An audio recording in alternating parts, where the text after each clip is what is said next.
You are welcome to this week's Majalisah. My name is Rimamnde Shawulu.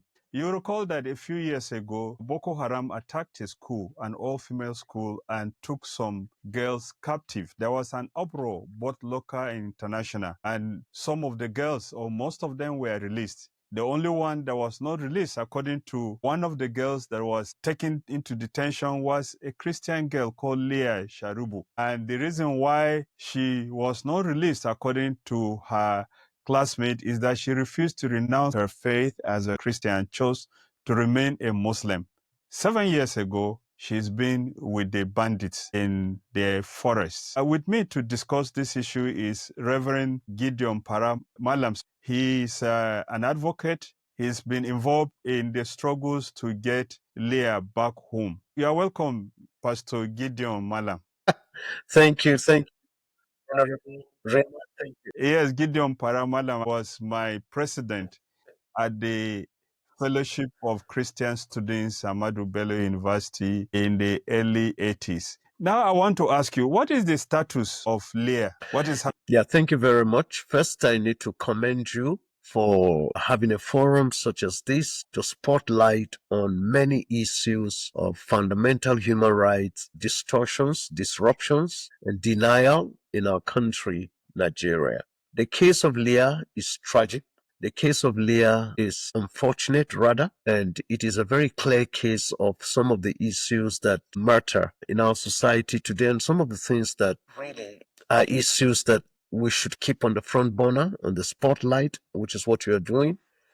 And we thank God for. Now, Leah was kidnapped exactly 7 years now and 4 months. Leah was kidnapped on the 19th of February, 2018. And ever since, 1 month later, all the girls that were kidnapped along with Leah, 104 of them were released, but Leah was held back and taken into captivity because, as you rightly observed, she decided not to deny her Christian faith. She chose not to deny Jesus, a very courageous by Leah. And since then, Leah has been put in captivity of Boko Haram. And Leah is actually considered as a high-priced captive. So we understand that Leah is being watched every single time. Leah doesn't move alone. The other captives, Christian girls, by the way, it's not just Leah. There are several others in captivity. But Leah is just not able to move around alone. But there are always other people keeping an eye on Leah, watching Leah, so that Leah would remain in captivity. That is the current status of Leah. But also let me add, rather painfully, Leah was only 14 years old when she was picked up. She celebrated her 15th birthday in captivity. But again, consistent with what Boko Haram does, they forced Leah into marriage. They've also impregnated Leah. And Leah, as at this moment, has about 3 children. 1 boy, 2 girls. And we never know. We don't even know if Leah could become pregnant again unless she's out of that place. And this is where the crux of the matter comes. What is the Nigerian government doing to bring Leah out? If I'll be honest, right now, zero. Maybe they're doing some things in secret. Before you go on, let me ask. You spoke about Leah having 3 children already. Now, it does appear that it is true, the stories that have been circulating in the media, that she's been forced to marry several people, not just one person. So these children, she may have had them for 3 different people. Yes, the children possibly from 2 different husbands. But I think it's good for me to state here, and very painfully too, that Leah was actually married to some of the top commanders of Boko Haram. And 2 of those commanders actually are no longer alive. They were killed in battle. Okay, now you were talking about government efforts and the rest of them, which you are not satisfied with.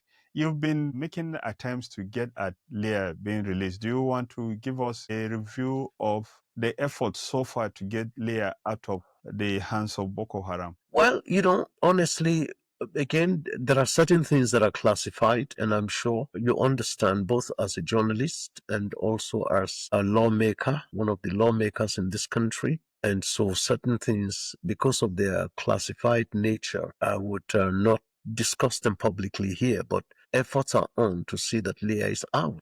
But there's nothing any single human being can do as much as what the government can do if the government chooses to act in the case of Leah. There's no sacrifice that should be considered too great to get Leah out.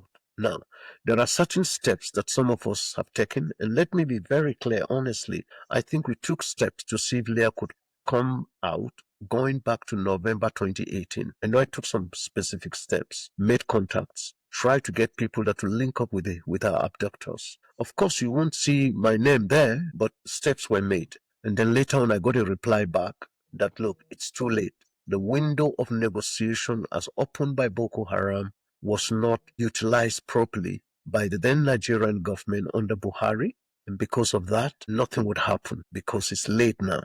At that period, I had thought that some of us who were individuals who were deeply concerned for Leah could come together and do something to get Leah out.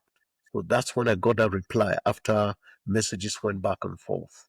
And then again, another attempt was made in 2021, and it was like it's possible that we may get something concrete out on Leah, but it turned out not to be. Now, when you're dealing with some of these people, you've got to be very careful. It's not what you hear that you see, or what you hear things and you hope that it will work in that manner, nothing would happen. Then another attempt again was made in 2022, for sure. Very clear steps. Steps were taken again. As I said, I can't discuss the details here. Very unfortunately, at the end of the day, it didn't work. So more attempts have been made and efforts are being made. And it's very tough, my dear brother, because some people who even attempt to help you have lost their lives in that process. So that's why I said it's very classified and one has to be very careful. And so it's a very...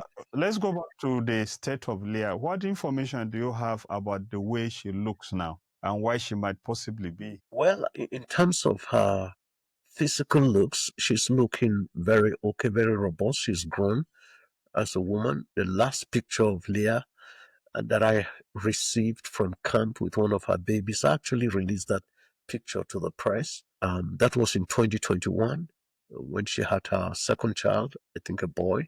And Leah was looking very healthy, quite frankly, very, very okay, very okay. And I'll just put it like that.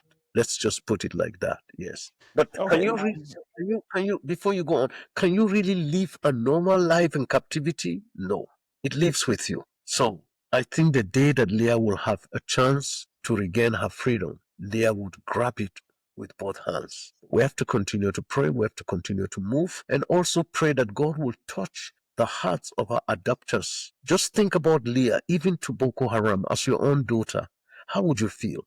So I'm basically appealing to the humanity of Boko Haram. If there's any humanity left, I want to appeal to them to free Leah. Okay, now let's come back to the present. Have there been any efforts since the new government came in to that you are aware of to get in touch and get her out? No, not any that I'm aware of, and that's where I'm even thinking that nobody should deceive anybody about government working quietly. Government should be responsible to the people and not the other way around. I mean, some of us are advocating, not just on the sidelines. I'm connecting regularly with Leah's parents. If the government has reached out to Leah's parents, I can assure you that I'll be one of the first two people they're likely going to alert and inform, because the parents know what some of us are doing. I personally received a call, I think about a month ago, from Leah's mother. No, not up to about 2 weeks ago. And believe in me, she just said, look,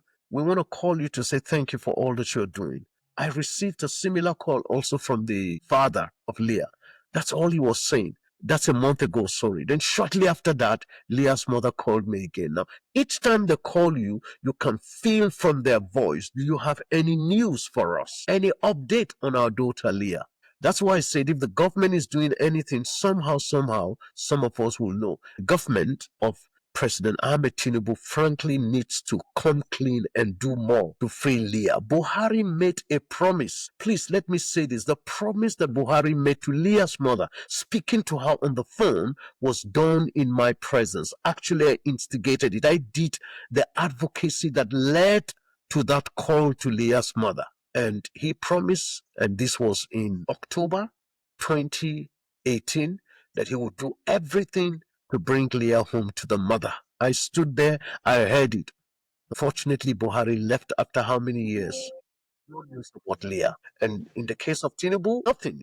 I complained at that time that none of the presidential candidates mentioned anything about Leah. And now, where I pray that Leah will be out, but we cannot go into 2027 and nobody's talking about a citizen like Leah and other girls in captivity. The presidential candidates are just quiet. I don't think it's correct. If there's no humanity in some of these presidential candidates, that they can think about the likes of Leah and others in captivity, then I don't know what people are scrambling to get that position. What would they do with that position? Okay, If Reverend, Nigerians, that brings me to a general question that I want to ask concerning the abductions. Are you aware of the number of the Chibok girls that were earlier kidnapped that are still in captivity that have not yet been returned? Yeah, I think about 110 or so that are still in captivity. Yeah, either 110 or about 82 of them are yet to come out. Yeah, I think when they were 10 years anniversary, I knew I was interviewed. I was in the US at the time, but I was interviewed by TVC and I gave the exact number. But it should be in that range of either 110 or about 82. But I'm going to check. Some of the Chibok girls are still Are there. you saying that even after we got to a period that government said it had technically defeated Boko Haram and then defeated, and it also started talking with some elements of Boko Haram and was telling people to go back, those girls were not returned? Do we have any news as to whether they are alive or dead? Okay, so from what I picked up, some of them actually have died. Some of them are still alive. Some of our girls who have been able to come out have also interacted with some of the Chibok girls. And so, again, for the security of those who have come out, I would request that we don't discuss deeper than that. But some of them have died. I've confirmed that. I know some people reached out to me and asked if I have any particular documentation. So I'm going to check and revert back to you for use at a future date the exact number that are those that are out, those that have died. I mean, some of them are traumatized because I know when I spoke to some of the Chibok girls, they are so reluctant. They start to wonder, why are you asking? You are getting them to relive the sad experiences they would like to walk away from. So that's part of why information has been difficult. But I am in touch with one of the Chibok girls who managed to escape from the school. She wasn't picked up. And so the school that she graduated with from her university, she's in touch with her friends because some of them who escaped and managed to come back, they were able to complete their university at Acti together. So we could get additional information that are more specific. You have to combine that also by speaking to the relatives, to the parents. Some of them, the parents again are traumatized. So we could get specific statistics for you use at another time. Yeah, as we wind up, let me ask you two more things I want to ask. As now, the environment that led to the kidnappings of both Leah and then the Chibok girls, what is your assessment? Have we moved away from that such that we might not be able to have those wholesale kidnappings, or you think that the girls in the rural areas are still vulnerable to mass kidnappings in the northeast? I'm saying that because those mass kidnappings are still taking place in the Northwest. You've asked a very valid question, and I'm glad you asked it. Are the girls vulnerable? Many of our girls in many of our schools, both in the Northwest, in the North Central, in the Northeast, they are still vulnerable. You are not seeing more kidnappings because those kidnappers have not decided to target those schools. Those of us who even live in the cities, how protected are we? It's only by the grace of God. I think this country is just moving. It's just God's grace. So the vulnerability is still there. I have not seen any intentional steps and actions taken by government to guarantee the security and the safety of our young girls in their schools. Look, let me even issue a warning. If care is not taken, some of these guys who are creating all these problems for us, Boko Haram, bandits, and the rest of them, if care is not taken, don't be surprised if they start invading boys' schools to carry people to recruit into their dishonorable army of destruction and death in our country. Specific things needs to be done to protect the schools. Some of the schools ought to be protected with armed men. We need it. because the young people are our future. That's why I'm saying what I'm saying. You drive past any school, do you see the kind of security you think the school should have? I've not seen it. I drive past many secondary schools, even some of our universities, they are not safe. How many times have some of these armed Fulani herdsmen invaded Boko's university to kidnap students, to kill students? No, the universities are not even safe, not to talk of secondary schools. Well, as we wind up, I'll ask you one last question. What will you suggest the government does? And it's a two-pronged question. And what do you think the communities should do? Thank you. Okay, so one, I would encourage that the government budgets for security, not just for those security to be released to state governments, and that is all, but that's it. They should budget for security targeting our universities, our colleges, our secondary schools, and our primary schools. I don't know how that is going to happen, but we have a very funny history in this country in which once money is released to school authority, the next thing is that the money is either eating, corruption cases will come up and things like that. I think if it's possible to perhaps provide direct contracts for secured perimeters of either fencing by building a fence or doing something to protect some of our schools, I would encourage the government to do that. And that should come from our security votes. Security votes should not just go only to state governors and they pick it and they do it, whatever they want to do exactly with it. Let it help the schools directly. Parents are paying school fees. Let their children be protected in those schools. Now, what of the communities? Please, Honorable Rima, honestly, I'm one of those that believe in self-defense. It's not today. I've been arguing self-defense going back to 2010.